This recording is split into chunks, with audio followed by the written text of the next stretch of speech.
Hi, and welcome to Coach Barnabas, episode number 50. I'm Corey. Today, I want to jump in and share a story with you that sadly is several decades old now. But I was thinking about it recently and thought this would be kind of a good story to share because it was something that opened my eyes to something, you know, by accident. And I think you'll see what I mean as I tell you the story. This goes back many years ago when I was a volunteer youth leader. A good friend of mine from college was the youth pastor at the time, and we had a group of leaders, a real great, strong team of leaders who served the youth of our church. It was a fairly large church and a fairly large youth group. We had at least 100 kids in the youth group at the time. Very vibrant, very active, just a great group of kids, and again, a great group of leaders. And I was very proud to be part of that group of leaders and helping with those kids at the time. And but the youth pastor, very type A, very energetic guy, and you have to be when you're working with teenagers. You got to have a certain level of energy. He certainly had that. As I've said to you many times in the past, to the point to where it's like, yeah, I get it. I'm introverted. I tend to lay back, and I'm not one of those type A people. But the youth pastor at the time was very encouraging and drove the kids to really be demonstrative in their expression of their faith, which is a great thing, and really wanted to encourage kids to get out of their comfort zones to pursue God, which I am 100% supportive of. Now, the problem with that is that while 90% of the kids were very comfortable with that and had no problem with that, followed along, there was a small contingency of the kids who were not comfortable with that. And I could tell they just, you couldn't compel them, you couldn't drive them into being exuberant in their relationship with God and in their demonstration of their relationship with God. They just were kind of they stuck to themselves. There's three boys in particular who pretty much were inseparable. They were almost surgically attached. They're great kids, but I noticed this, and of course, I just took some time to just kind of get to know them a little bit and talk to them. Not asking them a ton of questions. Why aren't you doing this with everybody else? Why aren't you? Why don't you? Just none of that. Just like talking to them and finding out what they were like, what did they like, what were their interests. And fortunately, for me anyway, they liked basketball. And the reason I say that, as far as being fortunate for me, is I was fairly proficient at basketball. I enjoyed playing basketball. I was fairly good at it. And thankfully, their interests weren't like in skateboarding. That would have been something different, and the story would probably be entirely different if that were the case, because I was not particularly fond of skateboards, nor was I any good at them. So they liked basketball, though, and that was like, all right, I'm with you. Let's do this. So I had an idea. It's like, hey, let's meet. Our youth services were Wednesday nights, typically about 7 o'clock, I think. And so I got off work early enough in the day to where it's like, I tell you what, if you guys can work it out with your folks to get rides to the church, let's meet about 5:30. And there was a outdoor basketball court on the grounds of the church. And I'll meet you there. We'll play basketball for about an hour before we gather and get ready for youth. And I didn't want to make it right up to 7 o'clock because nobody necessarily needs to go in being all sweaty and gross when you're going to meet with hundreds of people. So they would meet. We would just do this. I don't even know how long, a couple months at least. And we play basketball, just hang out and just have fun and have a lot, just talking and laughing and just playing. It was fun, the four of us.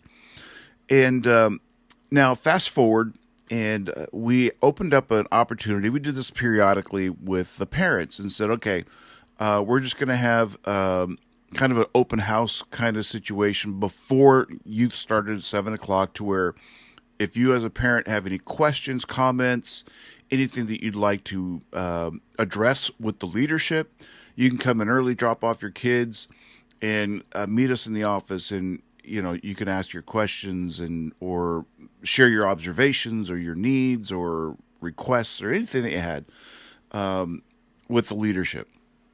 And this one particular night was the first time we'd done this in a while.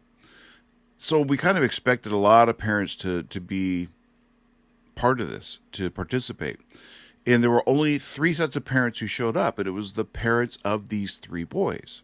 Now, I was a little concerned. I got to be honest. I was a little concerned that they were the only ones who showed up, and I was thinking, were they going to complain? Were they going to say something like, our boys have come home, and they've, I don't know. I just, that's kind of how your mind works a little bit. You start imagining the worst case scenario. But these three parents, three sets of parents, I think there was a couple of dads in there, maybe, just one mom. So anyway, there were 5, 6 people there, whatever it was. And they all wanted it. They came together because they knew each other through their sons. They'd gotten to know each other through their respective sons.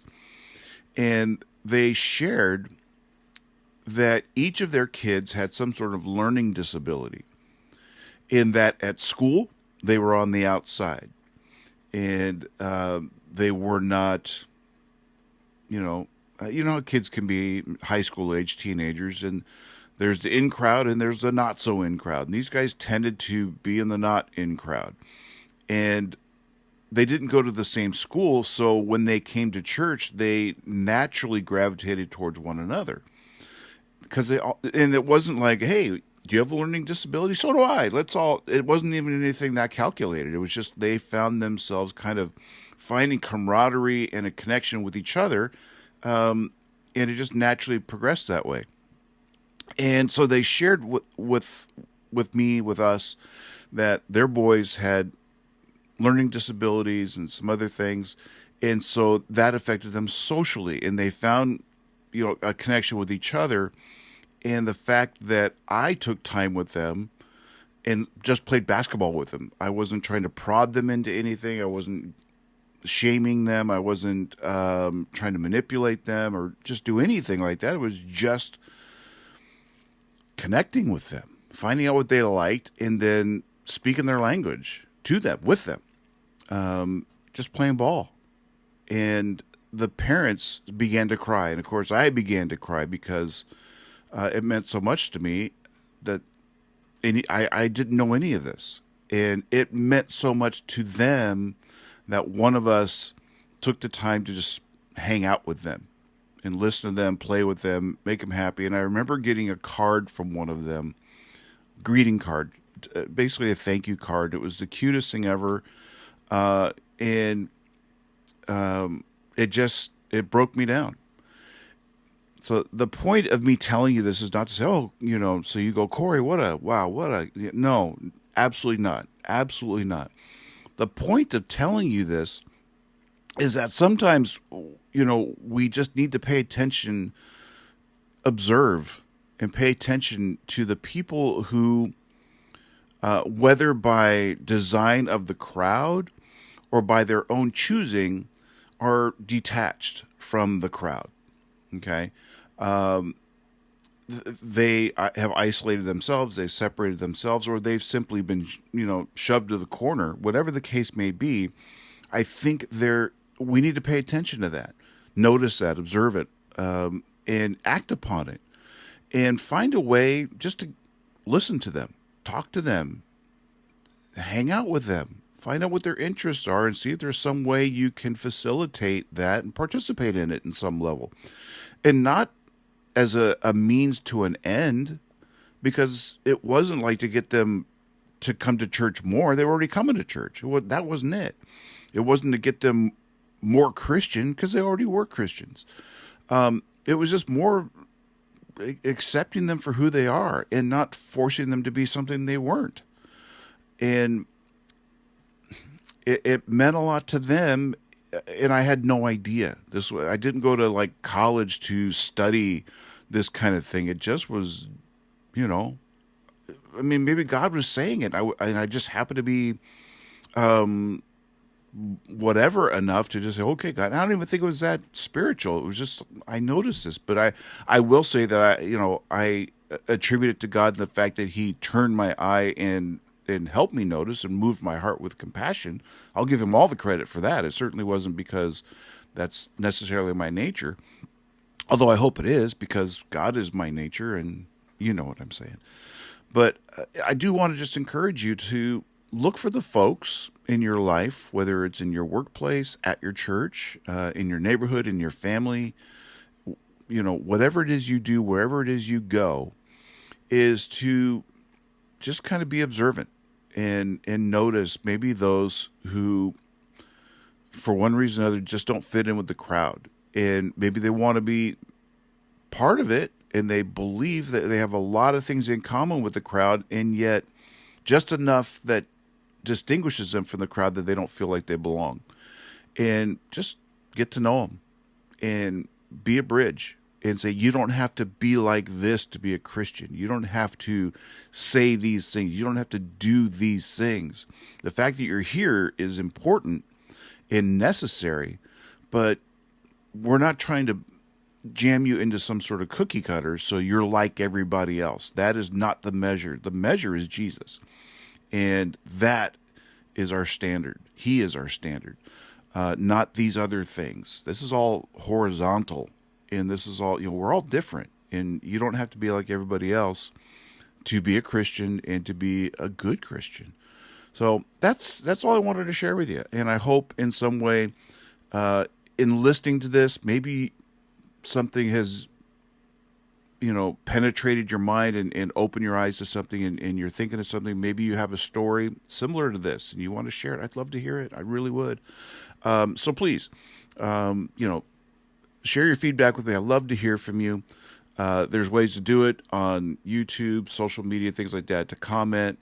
Again, the website has a link to where you can send a text message. The website address again is https://coachbarnabas.buzzsprout.com. And when you click on an episode to listen to it, there's a link that opens up that says you can send us a text. Again, there's no spam because there's no way for me to message you back. So you're not going to get unwanted, unsolicited messages in return. You're not going to be added to some mailing list. You can leave your comments anonymously, whatever. But I'd love to hear from you, and I do hope this encourages you. Maybe you've been one of those outsiders, quote unquote outsiders, who was befriended by somebody and it made a difference in your life. I don't know. I'd love to hear it though. I really, really would.